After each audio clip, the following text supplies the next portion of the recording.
ഒന്ന് ജയകുമാറിനെതിരെ വലിയ രീതിയിൽ തന്നെ ഇരട്ടപ്പദവി വിവാദത്തിൽ രൂക്ഷമായി തന്നെ ഉയരുകയാണ്. ഈ വിവാദത്തിൽ പ്രതികരണം നൽകിയിരിക്കുകയാണ് ഇപ്പോൾ Devaswom board president K Jayakumar. തനിക്ക് ചുമതല നൽകിയത് സർക്കാരാണ്, IMG-യിലേത് താൽക്കാലിക ചുമതല മാത്രമാണ്, പുതിയ ആൾ വരുന്നത് വരെ പദവിയിൽ തുടരുമെന്നും ജയകുമാർ വ്യക്തമാക്കി. നിലവിൽ ദേവസ്വം ബോർഡിൽ നിന്ന് ശമ്പളം ഒന്നും കൈപ്പറ്റുന്നില്ല, IMG-യിൽ നിന്ന് മാത്രമാണ് ശമ്പളം വാങ്ങുന്നതെന്നും കെ ജയകുമാർ തിരുവനന്തപുരത്ത് പ്രതികരിച്ചു. സർക്കാരിൻ്റെ ഒരു തീരുമാനത്തിനെതിരെയാണ് ഈ ഹർജി. അത് സർക്കാർ ഉചിതമായ രീതിയിൽ അതിൻ്റെ മെഷീനറി ഉപയോഗിച്ച് മറുപടി പറയും. ഒരു സർക്കാർ ഉത്തരവിൻ്റെ അടിസ്ഥാനത്തിൽ ഞാനിവിടെ ഇരിക്കുന്നു, അവിടെ IMG-യിൽ ഞാൻ തുടരുന്നു എന്നുള്ള ശരിയാണ്. രണ്ടിടത്തുനിന്ന് ശമ്പളം വാങ്ങുന്നില്ല, എന്തായാലും ഒരിടത്തുനിന്നേ വാങ്ങുന്നുള്ളൂ. ദേവസ്വം ബോർഡിൽ ഞാനൊന്നും വാങ്ങുന്നില്ല. ഇപ്പോൾ അവിടെ എനിക്ക് പകരമായ ഒരാളെ ഈ ഉടനെ തന്നെ ഗവൺമെൻറ് പോസ്റ്റ് ചെയ്യുമെന്നാണ് എനിക്ക് ഇവിടെ ചാർജ് എടുക്കുമ്പോൾ എനിക്ക് തന്ന ധാരണ.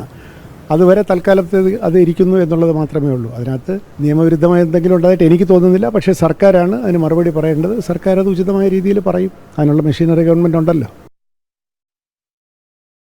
വിശദാംശങ്ങൾ നൽകാനായി നമുക്കൊപ്പം ശാലിനി തത്സമയം ചേർന്നുണ്ട്. ശാലിനി, മുഖ്യമന്ത്രി പ്രതികരിച്ചു കഴിഞ്ഞിരിക്കുന്നു. പൂർണ്ണമായും അശോകിനെതിരെയാണ് അദ്ദേഹം എറണാകുളത്ത് അല്പസമയം മുമ്പ് പ്രതികരിച്ചത്. അങ്ങനെ ചെയ്യാൻ പാടില്ലായിരുന്നു എന്നാണ് പറഞ്ഞത്. പക്ഷേ ഈ വിഷയത്തിൽ പിന്നിൽ IAS തലത്തിലെ ചേരിപ്പോരുണ്ട് എന്ന കൃത്യമായ റിപ്പോർട്ടുകളും വരുന്നുണ്ട്. എത്രത്തോളം ഗൗരവമാണ്, സങ്കീർണമാണ് നിലവിൽ കാര്യങ്ങൾ?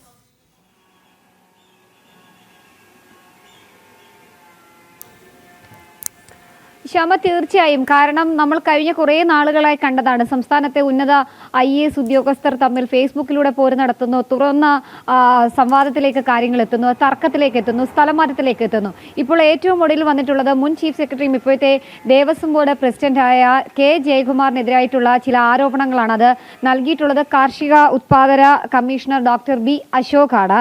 അദ്ദേഹം കഴിഞ്ഞ ദിവസമാണ് കോടതിയിൽ, തിരുവനന്തപുരം പ്രിൻസിപ്പൽ സെഷൻസ് കോടതിയിൽ ഒരു ഹർജി ഫയൽ ചെയ്ത്. ഹർജി എന്നുള്ളത് മുൻ IAS ഉദ്യോഗസ്ഥൻ, അതായത് ചീഫ് സെക്രട്ടറി ആയിരുന്നു, ഇപ്പോൾ ദേവസ്വം ബോർഡ് പ്രസിഡന്റാണ്, ഒപ്പം തന്നെ IMG-യുടെ ഡയറക്ടർ ചുമതല കൂടി വഹിക്കുകയാണ് ജയകുമാർ എന്നുള്ളതാണ്. അതായത് ഇരട്ട പദവി വഹിച്ചുകൊണ്ട് സർക്കാരിൽ നിന്ന് ശമ്പളം പറ്റുന്നു എന്നുള്ളൊരു വിമർശനമാണ് B അശോക് ഉന്നയിക്കുകയും ഇത് ഹർജി രൂപേണ സെഷൻസ് കോടതിയിലേക്ക് എത്തുകയും ചെയ്തത്. അതിൽ വിശദീകരണം സെഷൻസ് കോടതി B അശോക് കുമാറിനോടും ഒപ്പം തന്നെ ചീഫ് സെക്രട്ടറി ആയിരുന്ന ദേവസ്വം ബോർഡ് പ്രസിഡന്റ് കെ ജയകുമാറിനോടും ചോദിച്ചിട്ടുണ്ട്. അതിൽ അദ്ദേഹം ഇപ്പോൾ അല്പസമയം മുമ്പ് ദേവസ്വം ബോർഡ് ആസ്ഥാനത്ത് ദേവസ്വം ബോർഡ് യോഗവുമായി ബന്ധപ്പെട്ട് വരുമ്പോൾ മാധ്യമപ്രവർത്തകർ ഇത് ചോദിച്ചിരുന്നു. അതിൽ ജയകുമാർ പറയുന്ന വിശദീകരണം ഇത്തരത്തിലാണ്: തന്നെ സർക്കാരാണ് ചുമതലപ്പെടുത്തിയിട്ടുള്ളത്.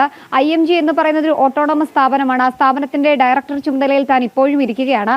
അവിടെ നിന്ന് മാത്രമാണ് നിലവിൽ ശമ്പളം പറ്റുന്നത്. പക്ഷേ ദേവസ്വം ബോർഡ് പ്രസിഡന്റ് എന്ന നിലയിൽ താൻ ₹1 പോലും ഇതുവരെയും ശമ്പളം കൈപ്പറ്റിയിട്ടില്ല. കോടതിയെ തന്റെ ഭാഗത്തു നിന്നുള്ള വിശദാംശങ്ങൾ അറിയിച്ചിട്ടുണ്ട്. ഇനി മറുപടി നൽകേണ്ടത് സംസ്ഥാന സർക്കാരാണ്. സർക്കാരാണ് തന്നെ ഈ ഒരു ചുമതല നൽകിയിട്ടുള്ളത്, ദേവസ്വം ബോർഡ് പ്രസിഡന്റിന്റെ ചുമതല നൽകിയിട്ടുള്ളത്. നിർണായകമായിട്ടുള്ള തീരുമാനം സർക്കാർ തന്നെ അറിയിക്കുമെന്നുള്ളതാണ്. തന്റെ ഭാഗത്ത് തെറ്റുകളൊന്നും ഉണ്ടായിട്ടില്ല എന്നുള്ളതാണ്.